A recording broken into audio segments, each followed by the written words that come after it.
मित्रांनो नमस्कार। जय महाराष्ट्र। निवडणुकीच्या मतदानाच्या अगोदर 2 दिवसाआधीचा उद्धव ठाकरेंच्या शिवसेनेला सर्वात मोठा दिलासा।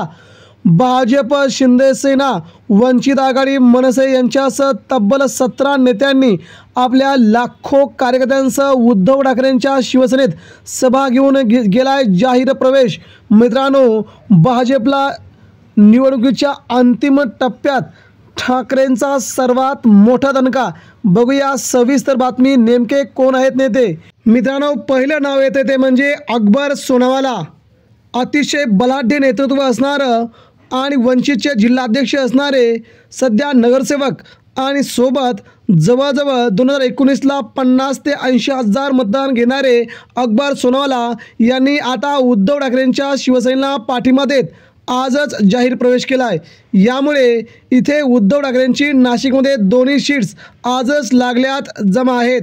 त्यानंतर पुढचं नाव येते ते म्हणजे अशोक मुर्तडक, मनसेचे माजी महापौर आणि मनसेचे प्रदेश सरचिटणीस तथा मनसेचे नाशिक सर्वात मोठं नेतृत्व अशोक मुर्तडक यांनी आपल्या जवळजवळ 88 पदाधिकाऱ्यांसह उद्धव ठाकरेंच्या शिवसेनेत आज जाहीर प्रवेश केला आहे।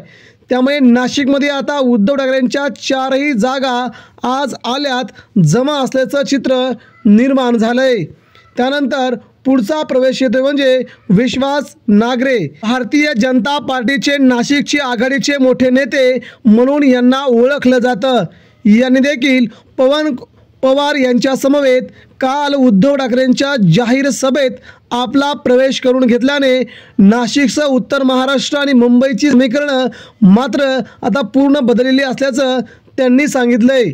मित्रांनो हा एक महत्त्वाचा होता प्रवेश।